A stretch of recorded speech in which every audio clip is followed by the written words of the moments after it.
ये प्रशांत किशोर जी वही हैं जिनकी कृपा से 2015 में उनके आका माननीय नीतीश कुमार जी मुख्यमंत्री बने और सत्ता में वापस लौटे।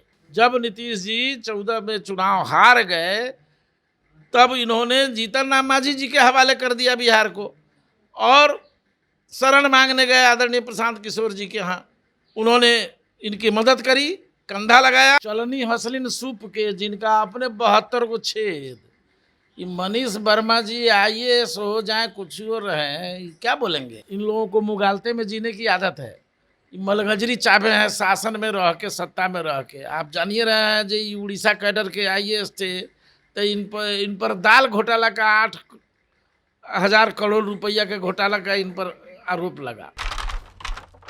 नमस्कार, मैं प्रशांत और आप देख रहे हैं द एचटी न्यूज। देखिए 2 अक्टूबर को जनसुराज एक पार्टी के तौर पर स्थापित होने जा रहा है, लेकिन विपक्षी पार्टी अब इस पर अपनी प्रतिक्रिया कुछ अजीबोगरीब देने लगे हैं।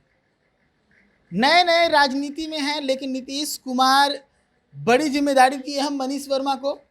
मनीष वर्मा जदयू के राष्ट्रीय महासचिव हैं। जनसुराज को लेकर, प्रशांत किशोर को लेकर आज उन्होंने एक बयान दिए हैं। बयान देते हुए कहा है कि हर विचारधारा के साथ प्रशांत किशोर ने काम किया।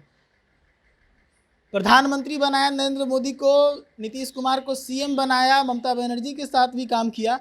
तो हर विचारधारा के साथ काम किया है, तो उनका विचारधारा क्या है और भी बहुत कुछ कहा। हम इस मुद्दे पर बातचीत करेंगे जनसुराज के मुख्य प्रवक्ता संजय ठाकुर जी से। जी कह बताएं। रहे हैं कि आप लोग मैनेजमेंट करने वाले हैं, आप लोग व्यवस्था देखते हैं, बैनर पोस्टर लगाते हैं। हम लोगों के देहात में कहावत है, चलनी हसलिन सूप के जिनका अपने 72 को छेद। ये मनीष वर्मा जी आईएएस हो जाए कुछ और रहे, क्या बोलेंगे। ये जनता दल यू के महासचिव बनाया गया है राष्ट्रीय हैं। इन लोगों को मुगालते में जीने की आदत है। मलगजरी चाबे हैं शासन में रह के, सत्ता में रह के। आप जानिए रहे हैं जो उड़ीसा कैडर के आईएएस थे तो इन पर दाल घोटाला का 8,000 करोड़ रुपया के घोटाला का इन पर आरोप लगा। वहाँ से भाग के आए थे बिहार में, तो नीतीश बाबू पैरवी करके बुला ले आए ऑन डिप्टेशन। और नीतीश बाबू के इतने प्रिय हो गए जो उसी विभाग के फिर से निदेशक हो गए जिस विभाग में इन पर घोटाला का आरोप था। तो ये सब हुए है। जब लौटना था तो इस्तीफा दे दिए, चूंकि सरकार के पावर में रहे थे, मुख्यमंत्री के इर्द गिर्द रहते थे, खूब मलगजरी चाबे हैं। तो इनको सब अपने नज़रिए से इनको सब गड़बड़े लग रहा है। ये आदरणीय प्रशांत किशोर जी को कितना जानते हैं? अगर नहीं जानते हैं तो जानने का प्रयास करें, विद्वान तो हैं। अच्छा से जानते हैं, ये मैनेजमेंट करते हैं। अच्छा था, अच्छा से अगर जानते तो उनकी इतनी घटिया स्तर की बोली नहीं निकलती। ये प्रशांत किशोर जी वही हैं जिनकी कृपा से 2015 में उनके आका माननीय नीतीश कुमार जी मुख्यमंत्री बने और सत्ता में वापस लौटे। ये वही प्रशांत किशोर जी हैं जिन्होंने देश में राजनीतिक रणनीति बनाने और चुनाव का प्रबंधन करके चुनाव जीतने लड़ने का तमीज तहजीब सिखाने का काम किया है इस मुल्क में, और उसका अभिनव प्रयोग किया है पहली मर्तबा। यही तो वो भी कह रहे हैं कि तो वो ये जितवा कह रहे है हैं खाली, लेकिन उनका कोई विचारधारा नहीं है। अब उनको अगर नहीं पढ़ते हैं तब हम लोग क्या करें। ये उनकी अपनी समझ है, विचारधारा साफ स्पष्ट है। आदरणीय प्रशांत किशोर जी महात्मा गांधी की विचारधारा से प्रभावित हैं, महात्मा गांधी के आइडियोलॉजी पर चल रहे हैं और उन्हीं के सिद्धांत को अमल दरहम कर रहे हैं। और साथ में बाबा साहब भीमराव अंबेडकर के संविधान की संरक्षा का संकल्प इनके साथ जुड़ा हुआ है। जननायक कर्पूरी ठाकुर जिन्होंने बिहार में गरीबी मिटाने का अभियान चलाया था, जिन्होंने बिहार के झोपड़पट्टियों में रोशनी लाने का काम किया था, उस जननायक कर्पूरी ठाकुर जो भारत रत्न से सम्मानित हैं की विचारधारा समाजवाद की विचारधारा है। डॉक्टर राम मनोहर लोहिया की विचारधारा, मधुलिमा की विचारधारा, लोकनायक जयप्रकाश नारायण की विचारधारा जो समाजवादी विचारधारा है, उस विचारधारा समाजवाद क्या है? महात्मा गांधी की विचारधारा ही समाजवाद है।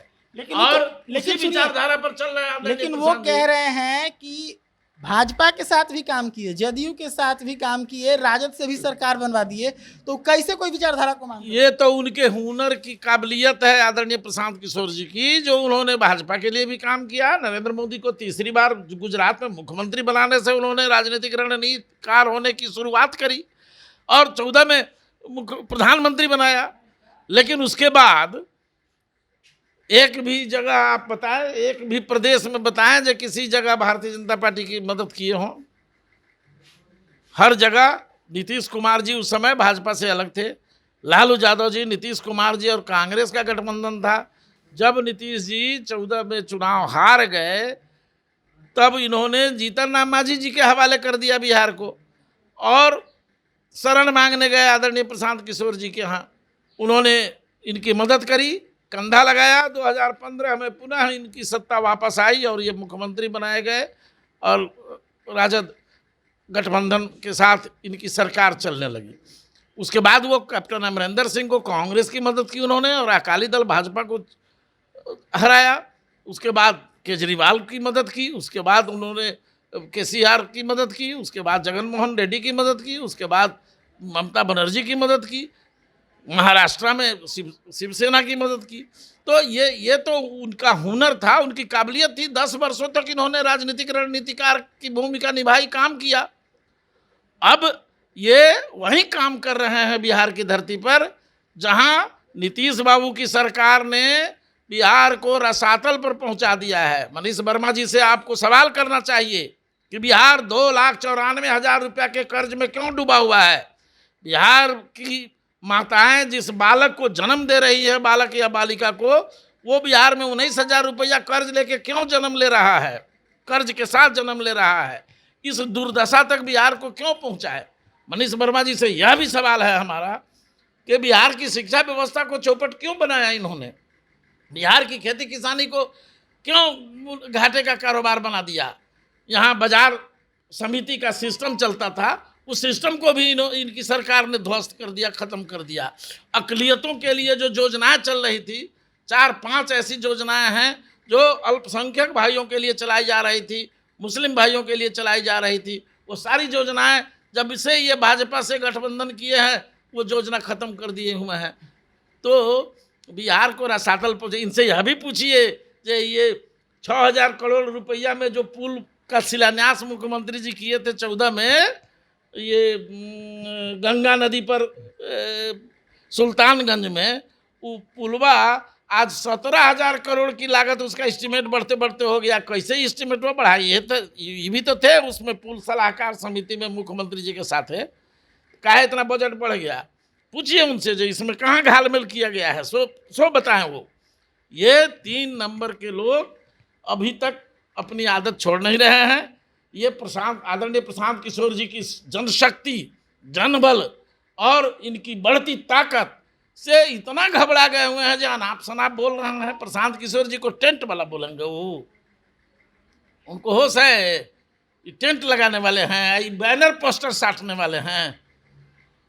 प्रशांत किशोर जी की बुद्धि से प्रधानमंत्री बनता है, प्रशांत किशोर जी की बुद्धि से मुख्यमंत्री पैदा होता है। ये किस खेत की मूली है साहब? इसलिए उनसे ये सवाल पूछिए जो बिहार को रसातल में पहुंचाने में इनकी जो भूमिका है, इनके नेता की जो भूमिका है, उससे कैसे बिहार को बचाएंगे? बिहार में बेरोजगारी बढ़ाने वाले यही हैं। बिहार के लोगों को पलायन के लिए मजबूर करने वाले 19 बरस से नीतीश की सरकार है। ये पलायन के लिए लोगों को मजबूर किया है। दर दर की ठोकर खा रहा है लोग। आज भी कलकत्ता में देखा ना कैसे बेइज्जत हुआ लोग। इस तरह से हर जगह बेइज्जत होता है। कुछ खबरें आती हैं, कुछ खबरें नहीं आती हैं। तो ये बिहारियों को गाली सुनवाने का काम नीतीश बाबू और भारतीय जनता पार्टी के नेतृत्व ने किया है।